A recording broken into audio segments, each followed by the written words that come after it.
न जाने कितने सालों से हम लोग जीमेल, जी ड्राइव वगैरह इस्तेमाल है जो करते हैं। लेकिन आज जो खबर है और आज जो न्यूज़ मैं आपको बताने जा रहा हूँ, जिसका कनेक्शन साइबर क्राइम से तो है ही, साथ ही साथ में चाइल्ड एंड विमेन पोर्नोग्राफी से भी है। अगर आप गूगल ड्राइव के अंदर डेटा सेव करते हैं तो देखो इसमें दो चीज़ें हैं, सदुपयोग के साथ साथ दुरुपयोग भी किया जाता है।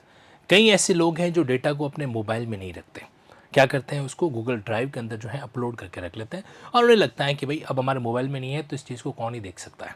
ठीक, लेकिन एआई के ज़माने के अंदर गूगल एक कदम एडवांस स्टेज पे है जो चल रहा है और शायद उसी का एक पॉजिटिव इम्पैक्ट जो है मैं आपको इस वीडियो के अंदर बताने वाला हूं। पहले जरा आप इस वीडियो को अच्छे से देखिए और उसके बाद में फिर क्या करता है बाकी की स्टोरी का लीगल पोस्टमार्टम है जो करता है। Please go ahead. हम लोगों के पास एनसीआरपी पोर्टल में एक टिप लाइन का ऑप्शन होता है जिसमें very heinous crimes related to child and women pornography के बारे में हमें पता चलता है। इसको बहुत गोपनीय और कॉन्फिडेंशियल ढंग से हम लोग ट्रीट करते हैं। One of the tip lines जो सेंट्रल जोन को रिसीव हुई थी उसमें एक चमनगंज का रहने वाला व्यक्ति है, लगभग 25 से 26 साल की उसकी उम्र है। उसने अपने ही फैमिली मेंबर्स मतलब गूगल ने हमको बेसिकली ये इन्फॉर्मेशन दी थी, इंडिया में साझा की थी और हमें थ्रू एनसीआरपी पोर्टल पता चला था कि छोटे छोटे बच्चों का वॉशरूम जाते हुए वीडियोस है और एक छोटी बच्ची के साथ रात को ग्रुपिंग की गई है और बहुत सारे और फीमेल मेंबर्स का वॉशरूम जाते हुए और उनकी इंटीमेट बहुत तस्वीरें गूगल ने फ्लैग की थी।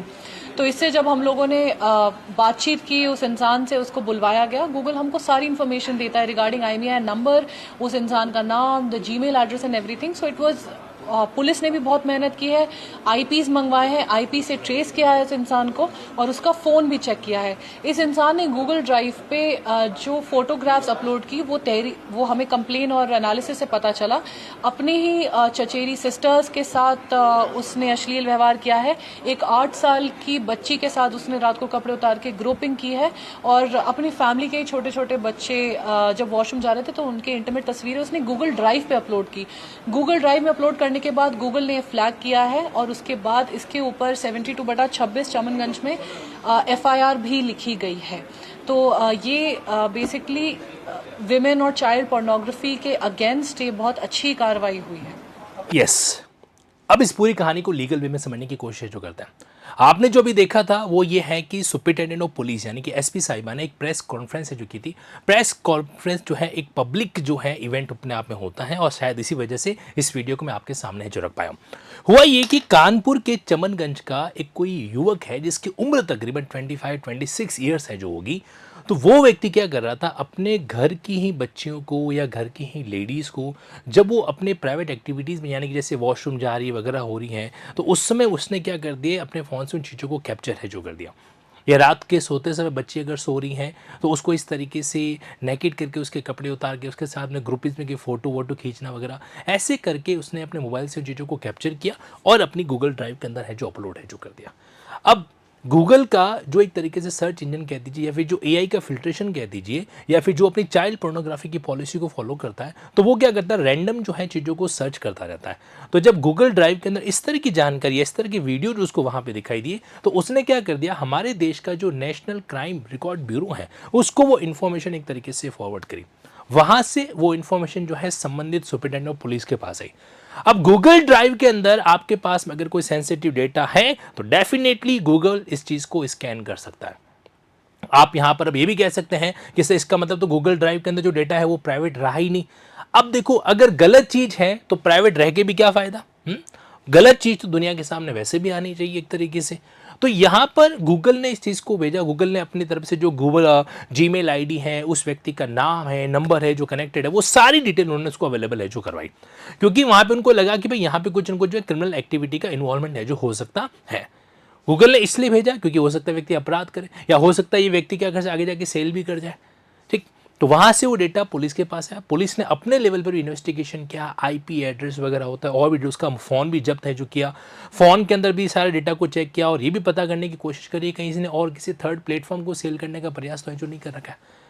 अब सुनने में बड़ा घिनौना लगता है कि यार अपने ही परिवार की बच्चियों को या बहनों के इस तरीके से जो है प्राइवेट अंश को आप इस तरह कैप्चर वैप्चर करते हो। और साथ ही साथ में ये भी जानकारी बहुत ज़रूरी है कि अगर आप एक गूगल यूज़र हैं, अगर आप क्या कर सकते हैं, जीमेल या गूगल ड्राइव को यूज़ करते हैं, तो अपने पासवर्ड का भी आपको विशेष रूप से ध्यान रखना है।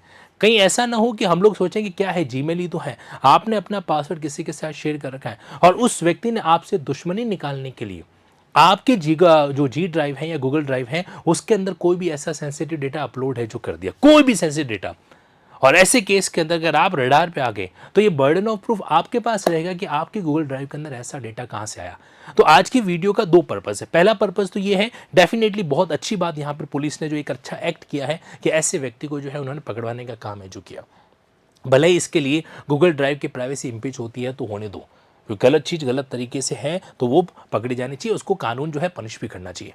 एट द सेम टाइम हमें इस बात का भी ध्यान रखना है कि हमें अपना कोई भी गूगल मेल या गूगल ड्राइव का पासवर्ड वगैरह जो है किसी अन्य व्यक्ति के साथ में इस तरीके से शेयर नहीं करना है, क्योंकि वो व्यक्ति इल विल की स्पिरिट के साथ में आपके साथ एक बदला भी है जो ले सकता है।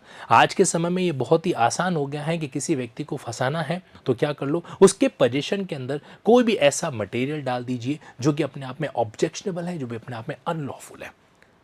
जब हम लोग जुडिशियल गाइडेंस प्रोग्राम का सेगमेंट डील करते हैं ना, तो भारतीय न्याय संहिता के अंदर जब कोई भी ऐसा ऑफेंस हमारे सामने आता है, चाहे वो फॉर्ज डॉक्यूमेंट को लेकर हो, फॉर्जरी वाले डॉक्यूमेंट को लेकर हो ना, तो कैंडिडेट्स को हम लोग हमेशा कहते हैं कि इस तरह के प्रैक्टिकल चीज़ों को ऑब्जर्व करो। यहाँ से क्या होता है, एक लॉ अपने आप में आपको अलग वे में लेके जाता है, दुनिया को समझने में हेल्प करता है। इस स्टोरी के बारे में आप मुझे ज़रूर बताना कि अब ऐसे व्यक्ति को क्या किया जाना चाहिए, पनिश करना चाहिए या फांसी पे चढ़ा देना चाहिए या कोई और को रिलेवेंट पनिशमेंट दी जानी चाहिए।